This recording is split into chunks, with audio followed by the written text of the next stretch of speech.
on a exposé, mesdames et messieurs, ce sont les vaisseaux de Valérian de Luc Besson. Allez, c'est parti. Des décors et des accessoires en fait de la nonne. Sophie, que s'est-il passé? On veut garder des éléments en fait de tournage qui ont eu lieu ici. C'est très important pour nous. Et on va dire pour les vaisseaux de Valérian, c'est encore pour rajouter le côté fame, le côté grand. Et en plus voilà, c'est des décors de Luc Besson quoi.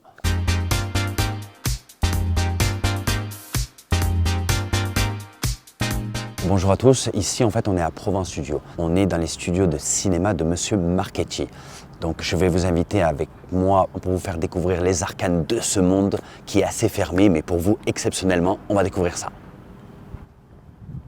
On est sur une zone de 22 hectares. À l'époque, ici, c'était une plateforme logistique qui était gérée par Monsieur Roger Marchetti, premier du nom. On avait 250 camions en fait, qui déambulaient et qui partaient d'ici. Olivier, le fils de Monsieur Marchetti, à un moment donné, a voulu faire quelque chose de différent. On remonte il y a presque 10 ans maintenant. La série avec Vincent Elbaz, Nos Limites. Lors d'un dîner, il rencontre les producteurs qui lui disent Olivier, je cherche en fait des entrepôts pour pouvoir en fait tourner quelques scènes et j'ai rien trouvé qui me plaît, tout ça. Est-ce que toi tu aurais pas quelque chose, tout ça? Il lui dit viens chez moi, on a peut-être des choses qui pourraient te plaire et why not? L'équipe en fait de production débarque ici, ils commencent à faire leur repérage, il dit banco, c'est bon, on va tourner telle scène ici, on va tourner telle scène là. Le tournage se fait de la bonne manière et une fois que c'est fini, il remballe tout et il y a le producteur et le réalisateur qui commencent en fait à balader là sur le site. Ils voient une porte ouverte. Olivier, qui était pas très loin, les observe, il rentre dans le hangar et il les entend parler. Punaise, moi j'aurais en fait une surface comme ça, je ferais des studios de cinéma.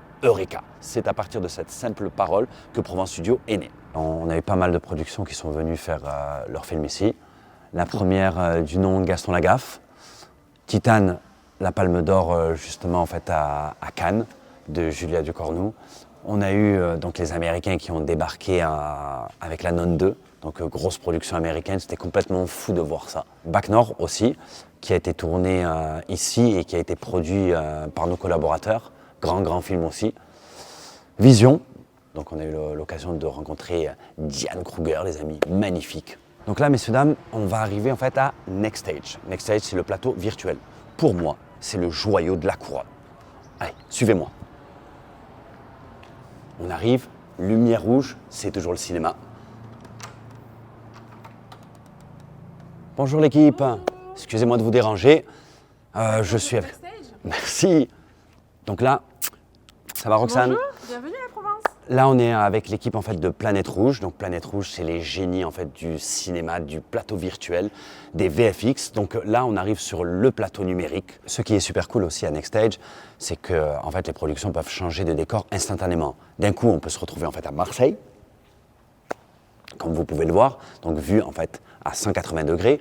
Et après, d'un coup, on peut se retrouver dans tout un tas de décors aussi. C'est ça la super puissance en fait de The Next Stage. Et c'est une capacité en fait de pouvoir répondre à toutes les demandes de chaque production. Imaginez-vous en fin de compte que pour les déplacements en fait lors des tournages, ici, on n'a pas de problème de déplacement. En une journée, on peut multiplier les décors. On peut gérer la météo. On peut gérer en fait si on a envie de travailler en fait à une heure précise pour un réalisateur, je peux avoir cette heure précise pendant le temps que je veux. Et en temps réel, en fait, l'acteur peut se repérer en fait dans le décor. Il voit où il est directement. Donc c'est un gain de temps en fait pour tout le monde et c'est une valeur ajoutée phénoménale. Il y a plein de productions qui sont passées par ici. Le dernier clip en fait de Zao, La Symphonie des éclairs. La dernière pub Quick avec Tony Parker a été aussi réalisée ici. On travaille pour pas mal de choses et entre autres l'extension de décors. Exemple en fait pour Serpent Queen. L'idée c'est toujours en fait de créer un décor en amont ici physique. On imagine là une table avec tout un tas de convives, tout ça. Le château en fait continue en fait dans la profondeur et tout l'art et la technicité en fait de Next Stage et de Planète Rouge, c'est de prolonger en fait ce décor vers le numérique. Donc là, on va arriver dans une zone un peu spéciale. Allez, suivez-moi. Faites attention à vous. Hop. Donc là, comme vous pouvez le voir, on arrive en fait dans la zone déco. La zone déco, c'est 10 000 mètres carrés en fait d'espace d'éléments en fait en tout genre qui sont répartis en fait sur 3 niveaux. Tous ces décors en fait viennent d'un peu partout, de la récupération, des gens qui viennent, qui nous livrent en fait des éléments. À la fin en fait de production, on récupère aussi tout un tas de décors. Ici, on a un bout de train. on a un petit bout de train qui en fait est un bout de train du film La Nonne 2 qui a été tourné ici. Donc on a ce décor-là, on met les personnages ici. Derrière, justement sur le plateau numérique, comme vous avez pu voir tout à l'heure, on fait défiler en fait un rolling en fait du background en fait en train de se déplacer. Et en fait, petit jeu de lumière et nos acteurs en fait jouent leur scène dedans. Il y a énormément d'accessoires en tout genre. Les jeunes générations ne connaissent pas ça. La bonne vieille cabine téléphonique à l'ancienne.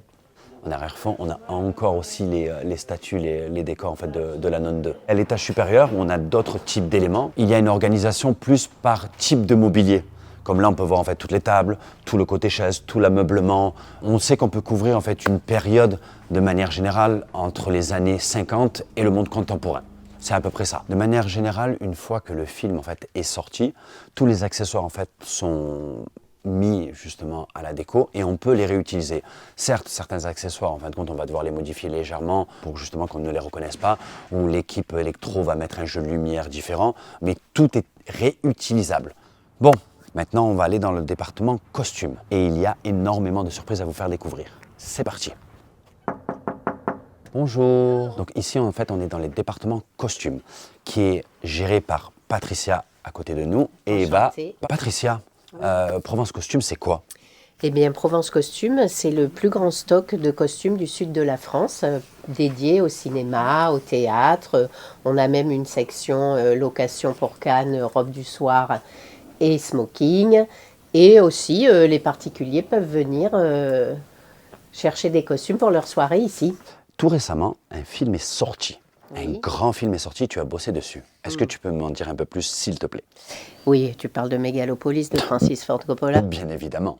Bon, eh ben oui, je suis partie donc faire ce film aux États-Unis et j'étais l'assistante de Milena Canonero, qui elle est la créatrice de costumes de Mégalopolis. J'ai entendu dire qu'il y a des costumes de Mégalopolis justement en stock. Oui, il y en a beaucoup puisque en fait on a racheté, Provence Costume a racheté tous les costumes de Mégalopolis. Tu me permets d'aller un peu balader et déambuler sûr. en fait dans tes stocks et de Avec découvrir grand ça. plaisir. Donc voilà, on arrive dans l'antre en fait de Provence Costume. Il y a des tonnes et des tonnes de costumes ici. On a 3 étages.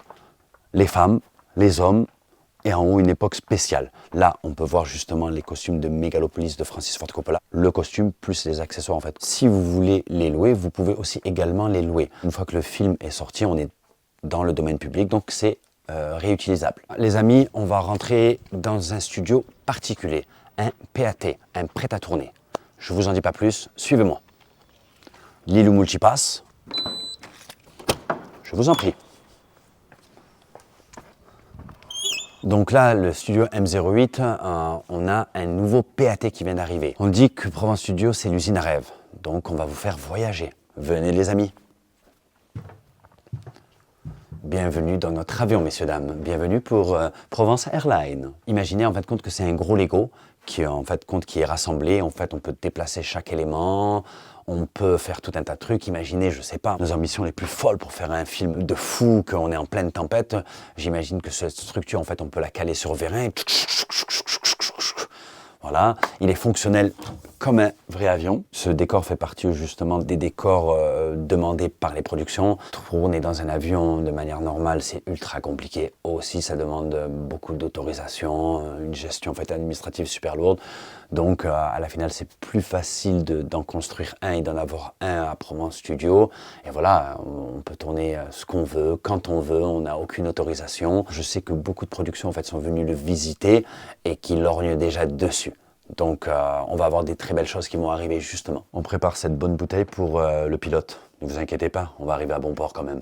Donc là, les amis, on arrive dans un nouveau PAT. Et c'est pas n'importe quel PAT. Voici notre prison, les amis. Pour la petite histoire, c'est un décor qui a été modifié suite au film Gaston Lagaffe.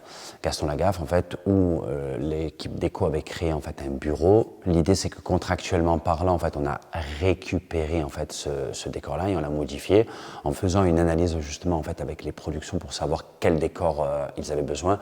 On s'est rendu compte que la prison revenait de plus en plus. Tourner dans des vraies prisons, c'est super compliqué avec des contraintes de sécurité énormes, et chose qu'on peut comprendre. Donc en fin de compte, on a récupéré le décor de Gaston Lagaffe, il a été modifié, et là, comme vous pouvez le voir, en fait, tout est en bois, mais on peut mettre en avant en fait, le travail phénoménal de l'équipe déco. Et là, en plus, comme vous pouvez voir, c'est qu'il y a beaucoup d'éléments comme ça où quand on ouvre en fait derrière, eh bien, il n'y a rien. Il y a quelques portes comme ici qu'on peut ouvrir et qu'en fait on a une cellule qu'on peut habiller justement. Récemment, en fait, on a eu un long métrage qui est arrivé. On est encore en mode top secret. Il va sortir en fait dans pas longtemps. La seule chose que je peux vous dire, c'est avec en fait une équipe marseillaise bien connue. Ils ont modifié en fait ce décor-là. Ils l'ont upgradé et ils ont aussi utilisé en fait un backlot extérieur. On a créé une nouvelle cour de prison extérieure qui est complètement magnifique, mais de la même manière, ça reste encore un peu top secret. Il ne faut pas trop qu'on en dévoile. Là, je vais vous emmener en fait sur notre backlot principal, où justement on a accueilli énormément de tournages où il y avait des cascades, tout ça, pour pouvoir tourner en fait en toute sécurité. On a accueilli Taxi, on a accueilli énormément de clips. Là, tout récemment, l'équipe de bande organisée, avec leur nouveau clip, en fait, sont venus tourner ça ici. On a vu des choses phénoménales en fait arriver. Et ce qui est rigolo, on a eu la fois dernière Robbie Williams qui est venu atterrir en hélicoptère ici. Il allait tourner son petit clip tranquillement et le soir il est venu repartir pépère. Donc on peut accueillir aussi des hélicoptères. L'année prochaine, on va fêter nos 10 ans. Les grands studios de notre monde fêtent 100 ans. Donc j'ai envie juste qu'on imagine en fait ici dans 90 ans.